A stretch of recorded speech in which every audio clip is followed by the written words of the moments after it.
this first section is yesterday's, like 15 to 25, dangers of lust and greed, which are big obstacles in our bhakti. And then 26 to 29, we discuss about the guru, like one can ultimately overcome all the obstacles, lust, greed, and all those things. One can easily overcome only by developing attraction to the Lord Krishna through Guru Bhakti. Through the medium of Guru, one can attain this stage where he is above all the obstacles. Okay, very nice. Now, today we are going to discuss from 30 onwards. So, about this is about the householders. Dedicated householders, they will accept later on sannyas, and they will practice yoga and achieve liberation. Okay, from 30 to 35 onwards. Okay, 30 to 35, these are the shlokas. Okay,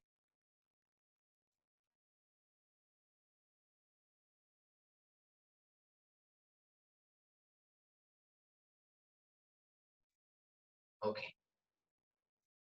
यश्चित्त विजये यत्तः स्यान्निः संगो परिग्रह एको विविक्ति शरणो भिक्षुर्वेक्ष्यामिताशनः. Yeah, one who chitta vijay, conquering the mind, yattha is engaged atmasvinnih sangha, without contaminated association, aparigraha, without being dependent on the family, ekaha, alone, vivikta sharana, taking shelter of a solitary place, bhikshu, a renounced person, bhakshya, by begging alms just to maintain the body, mita asana, frugal in eating. One who desires to conquer the mind must have the company of his family and live. One who desires to conquer the mind must leave the company of his family and live in a solitary place, free from contaminated association. To maintain the body and soul together, he should beg as much as he needs for the bare necessities of life. Purport by Shilprabad Ki Jai. This is a process for conquering the agitation of the mind. One is recommended to take leave of his family and live alone. Maintaining body and soul together by begging alms and eating only as much as needed to keep himself alive. Without such a process, one cannot conquer lusty desires. Sannyasa means accepting a life of begging, which makes one automatically very humble and meek and free from lusty desires. So this begging process actually helps, because when one goes door to door and asks for bare necessities of life, give me some chapatis or rotis, icha. Okay, in Vrindavan, many sadhus do that. So they go and each and every house, and so that makes us humble, and that our ego becomes crushed there, completely squeezed. Okay, so because every door to door you have to go and ask, please, please, please. So even in ISKCON we don't have that process as such, but we have book distribution at least. So in door to door we go, and we used to go like from last 2 years. I am not going. I am engaged in this studying and teaching. But before that, I used to go. So every door we'll go and we'll knock, and then we'll ask, please purchase this book, or please give some donation for food for life. Okay, so some people will buy the books, and people who will buy the books, we will give them some prasad also as gift. And people who will give donation for food for life, we will give them book as gift. Okay, so we used to go there, but sometimes some people will argue, some people will shout upon us, some people will scold us, some people will speak abusive words, they'll throw away. So but we cannot say anything. How can you speak like this? How are you shouting upon me? Like that, we can never say anything because we are beggars. So we go every house to house and we beg. So in this way, our ego becomes crushed. Feels very bad because ego is not accepting it. Now, ego saying you are the boss. So begging process makes us humble, and then we becomes. So it is recommended for sannyasis, especially. Okay, we become very humble, meek, and free from lusty desires. No more lust. Okay, why? Because in begging you will get very less, you know. So whatever is needed, that much only you will get. So ultimately your lust will be like, why so many desires will not come? Okay. In this regard, the following verse appears in the Sanskrit literature. Dvandva hatasya garhasthyam ध्यान भंगादि कारणम लक्षित्वा गृही स्पष्टम संन्यसेद अविचारयन. In this world of duality means here everything is dukkha and dukkha, day and night, like that. Okay. So, in this world of duality, family life is the cause that spoils one's spiritual life or meditation. Specifically understanding this fact, one should accept the order of sannyas without hesitation. Okay, text 31. 31. देशे शुचौ समे राजन् संस्थाप्य सन्मात्मना स्थिरं सुखं समं तस्मिन् आसीत् ज्वरंग ओमिति. Deshe, in a place, Shucha, very sacred, Same, level, Rajanukking, Samsthapya, placing Asanam, on the seat, Atmanam, on oneself, Isthiram, very steady, Sukham, comfortably, Samam, equipied, Tasmin, on the sitting place, Asita, one should sit down, Riju, Angal, the body perpendicularly straight, Om, the Vedic mantra of Pranava, Iti, in this way. My dear king, in a sacred and holy place of pilgrimage, one should select a place in which to perform yoga. The place must be level and not too high or low. There one should sit very comfortably, being steady and equipoised, keeping his body straight, and thus begin chanting the Vedic pranava. Okay, so this sannyas or vanprastha is after 50 years. After 50 years, one can leave home and go to some holy places, Vrindavan, Mayapur, and do bhajan. Okay, so there, because by the generally by the age of 50 years, one will be ready. You know, family responsibilities will be done almost. It should be planned like that. The training in Vedic system was given in such a way that it will be like that. By 50 years, they will have all the responsibility done, and the children will be grown up. Okay, and they will take care of mother, so father can leave. Okay.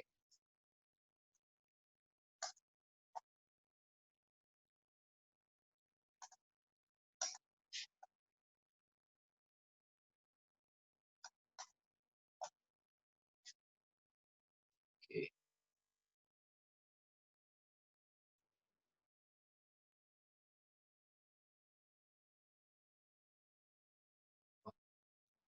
Purport.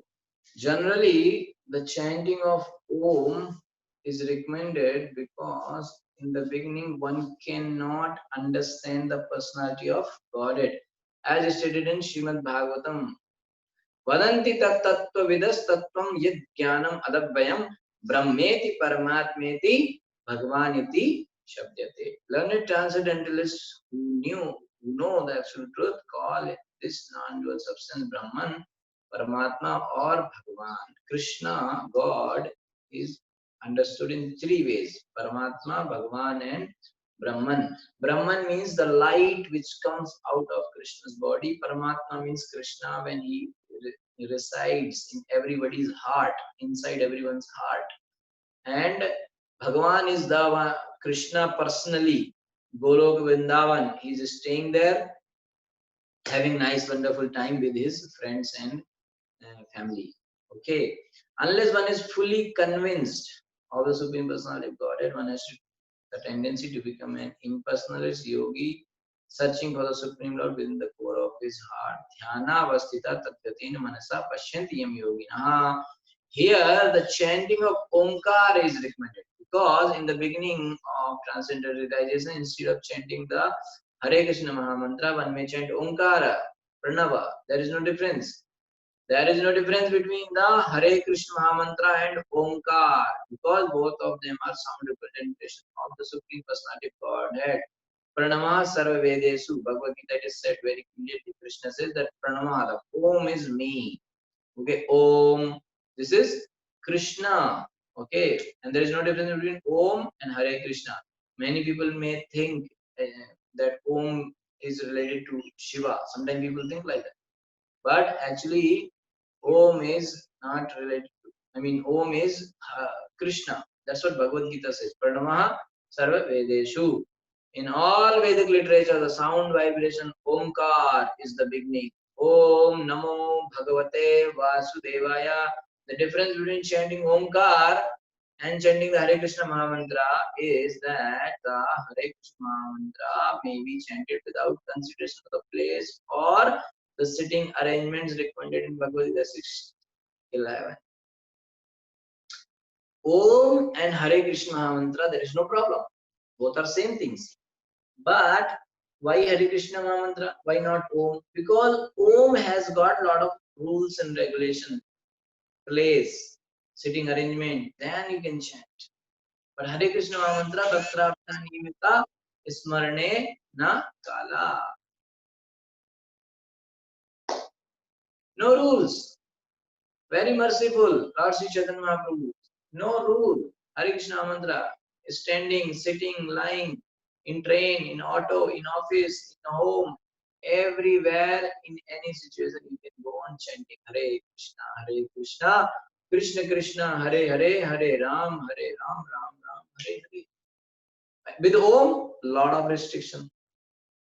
Shuchau Deshe Pratisthapye स्थिरम आसन्नम आत्मनः नाति उच्छ्रितम नाति नीचम चैला चैलाग्य क्षुतोत्तरम. To practice yoga, one should, so this is the rule. If somebody want to chant Omkar only, okay, then what they have to do? To practice yoga, one should go to a secluded place. These are the rules for chanting Omkar, Om. Go to a secluded place. Nobody should see you alone and should lay kusha grass on the ground. Kusha grass, there is a specific kind of grass, kusha. You put it on the ground and then cover it with a deer skin and a soft cloth. The seat should neither be too high nor too low and should be situated in a sacred place.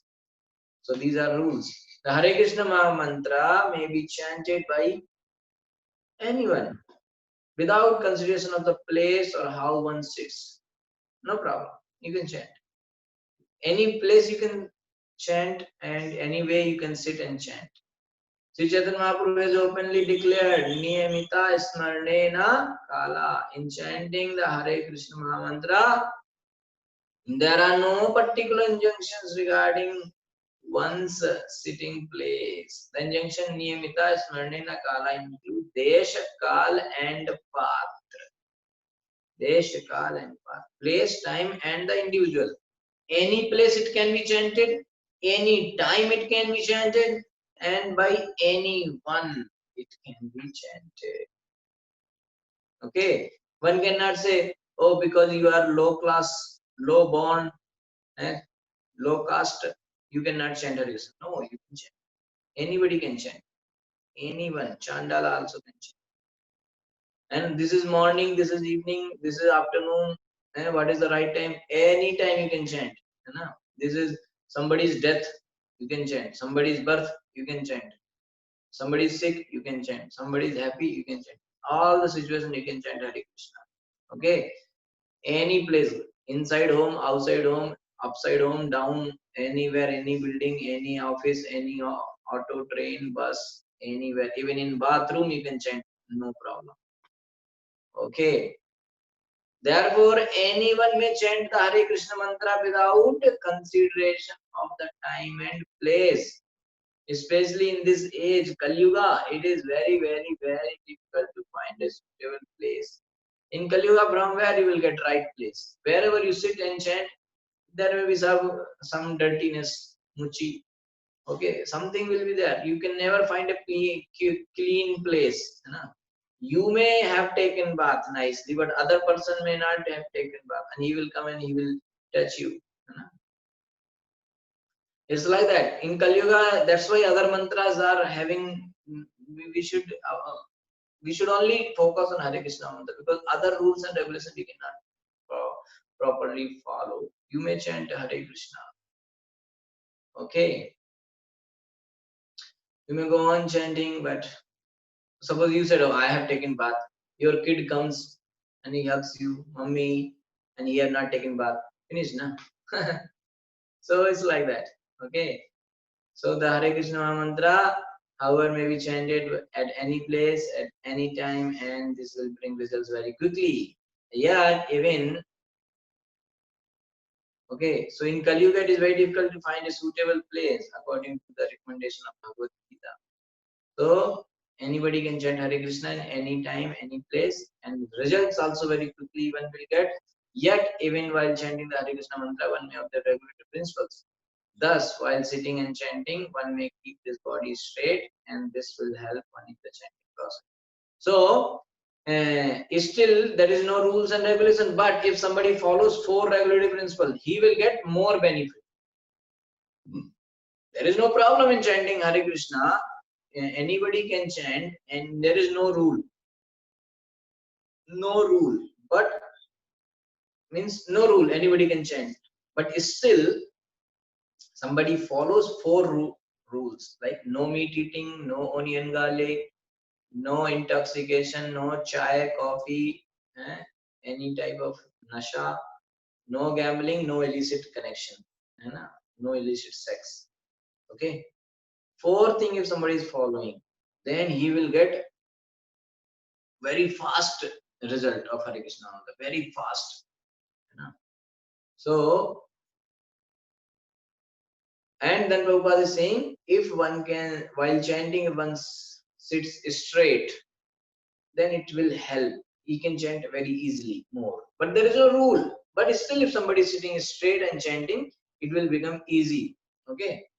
Otherwise, if you are lying on the bed nice and chanting, after some time you will sleep. Mala is like this, and then like that you will sleep. Okay. So uh, sit straight and then chant, then you will not feel sleepy. Okay. प्राणापानौ सन्निरुन्ध्यात् पूरकुम्भकरे चकै यावन्मनस्त्यजेत् कामान् स्वनासाग्रनिरीक्षण यतो यतो निःसरति मनः कामहतं भ्रमात् ततस्तत् उपाहृत्य हृदि रुन्द्यात् शनैर्बुधा prana incoming breath apano outgoing breath sannirundhya should stop pura Kumbhak Rechak by inhaling, exhaling, and holding, which are technically known as Pura, Kumbhak, and Rechak. Yavat, so long mana, the mind Tejas should give up Kaman, all material desires, Swa, one's own, Nasagre, the tip of the nose, Nirikshana, looking at, Yataha, from whatever and whenever, Nihisarati, withdrawal, Manaha, the mind, Kama, Hatam, being defeated by lusty desire, Brahmat, wandering tada, tada, from here and there. Upahritya, after bringing it back, Hridi, within the core of the heart, Rundayat should arrest the mind, Shanai gradually. By practice, Buddha, a learned yogi. While continuously staring at the tip of the nose, a learned yogi practice the breathing exercise through the technical means known as Pura, Kumbhak, and Recha. Okay. You know, this is that pranayama. This lot of video you will get how to do this. They will inhale, hold, then release. Pura, Kumbhak, and Recha. Controlling inhalation and exhalation and then stopping them both. In this way, the yogi restricts his mind from material attachments and gives up all material desires. is good for mind control. So before sometimes before chanting we do, you know, 3, 5, 7 times long breathe and inhale, hold, exhale like that. So mind become very peaceful. Then you can chant very wonderful. Okay. In this way, this thing is done. As soon as the mind being defeated by lusty desires drifts toward feeling of sense gratification, the yogi should immediately bring it back and arrest it within the core of that. So whenever we are chanting, mind goes here, then immediately bring it back and arrest it. Keep it. Okay. Then again it will go. Then again bring it back like that. Thoughts may come. This is thoughts coming. Thoughts during chanting. Thoughts are coming means the mind is running also. Bring it back. Stop the thought. The practice of yoga is consciously explained herein, where when this practice of yoga is perfect, one sees the super soul, the Paramatma feature of the Supreme Personality of Godhead within the core of one's heart. However, in Bhagavad Gita 647, the Supreme Lord says, Yoginam api sarvesam madhyatenatratmana sraddhavan vasudevam same yuktamono mataha. Of all yogis, he who always abides in me with great faith, worshipping me in transcendental loving service, is the most intimately united with me in the yoga and in the highest of all. So this is sloka of Bhagavad Gita 6.47.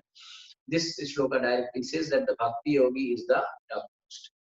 A devotee can immediately become a perfect yogi because he practices keeping Krishna constantly within the core of his heart. This is another way to practice yoga easily. The Lord says, Manmana bhav mad bhakto matyajimam namaskuru. Always think of me and become my devotee, worship me and offer your homage unto me. If one practices devotional service by always keeping Krishna within the core of his heart, Manmana, he immediately becomes a first class yogi. Furthermore, keeping Krishna within the mind is not a difficult task for the devotee. For an ordinary man in the worldly concept of life, the practice of yoga may be helpful, but one who immediately takes to devotional service can immediately become a perfect yogi without difficulty. Okay, so devotional service, that means bhakti yoga, is easy. Evam abhyastaschitam kalen alpa isayate anisham tasya nirvanam yatmindan vainvat. Evam, in this way, Abhyashata of the person practicing this yoga, Chittam, the heart, Kalina, in due course of time, Alipayasa, very shortly, Yate, of the person practicing yoga, Anisham, without cessation, Tasyapim, Nirvanam, purification from all material contamination, Yati reaches Anindhana, without flame or smoke, Vahinivat, like a fire. When the yogi regularly practices in this way, in a short time, his heart becomes fixed and free from disturbances like a fire without flames or smoke. Nirvana means the cessation of all material desires. Sometimes desirelessness is understood to imply an end to the workings of the mind. But this is not possible. Desireless, we cannot become desireless. The living entity has senses, and if the senses stopped working, the living entity would no longer be a living entity. There is no desire means person is already died. Okay, so senses are not working means person is dead. So he would be exactly like a stone or wood. This is not possible because he is living. He is Nitya and Chetna, eternally sentient. For those who are not very advanced, the practice of yoga is recommended in order to stop the mind from being agitated by material desires. But if one fixes his mind on the lotus feet of Krishna, his mind naturally becomes peacefully very soon. Okay, so not to we should not try to stop or control. We should try to switch from material things to spiritual. Okay, engage our senses in the service of Krishna. Bhoktaram yakitapsam sarvalokamahesh sudam sarvabhutanam gyatam shantim richati. This peace is described in Bhagavad Gita 529. If one can understand Krishna as the supreme enjoyer, the supreme proprietor of everything, and the supreme friend of everyone, one is established in peace and is free from material agitation. However, for one who cannot understand the supreme personality of Godhead, the practice of yoga is. Krishna is the supreme enjoyer. So I am not the enjoyer. है ना? Everything is for Krishna's enjoyment. Everything belongs to Krishna. है ना? Not mine. Nothing is mine. Everything is Krishna's.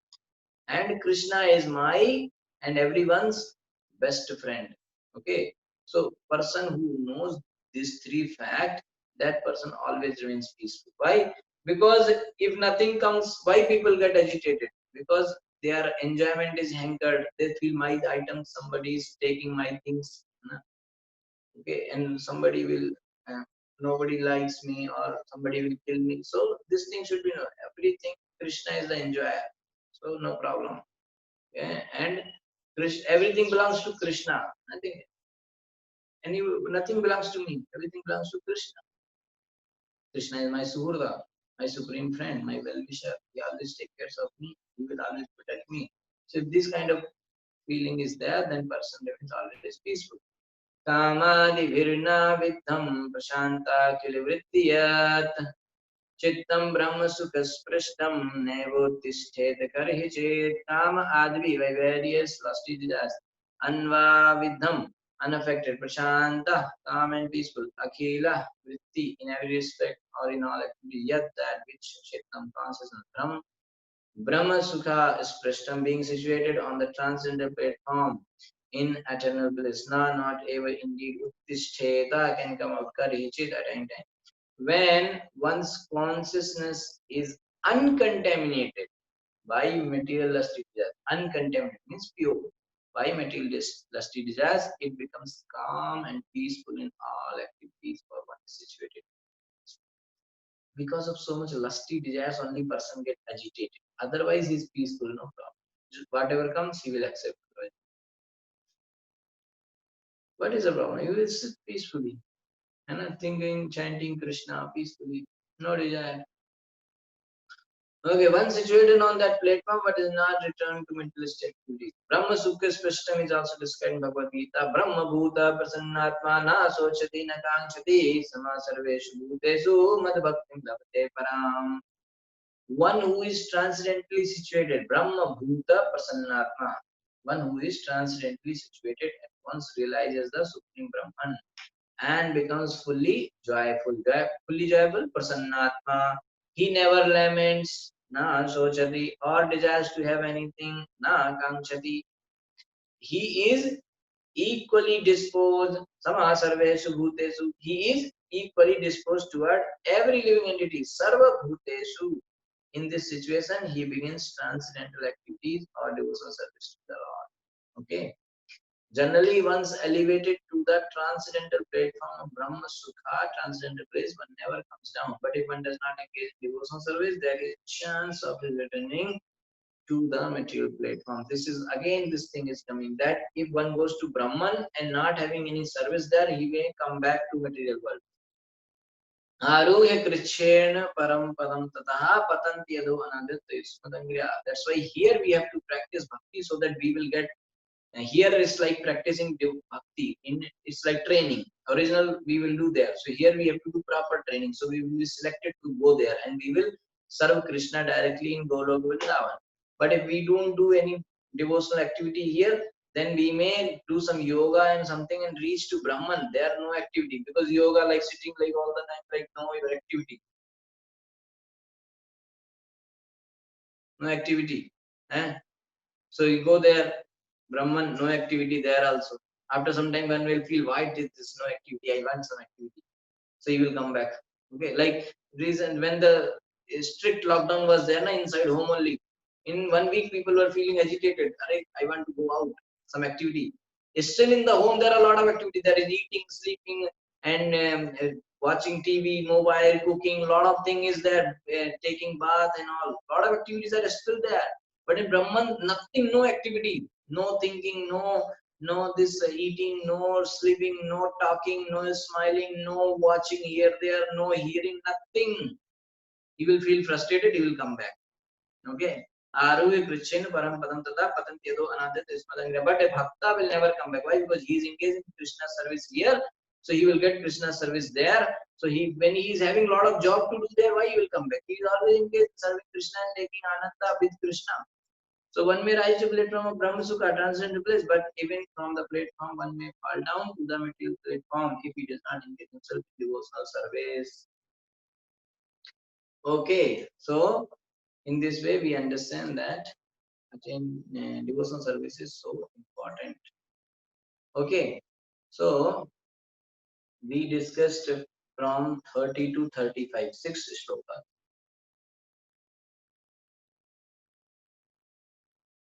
Okay, so in 30 to 35, it is said that a dedicated householder should take sannyas and practice yoga and achieve liberation. And now next section, that it is abominable. Now it will come, if somebody has already taken sannyas, he should never come back. And he should never again marry or again start living with family.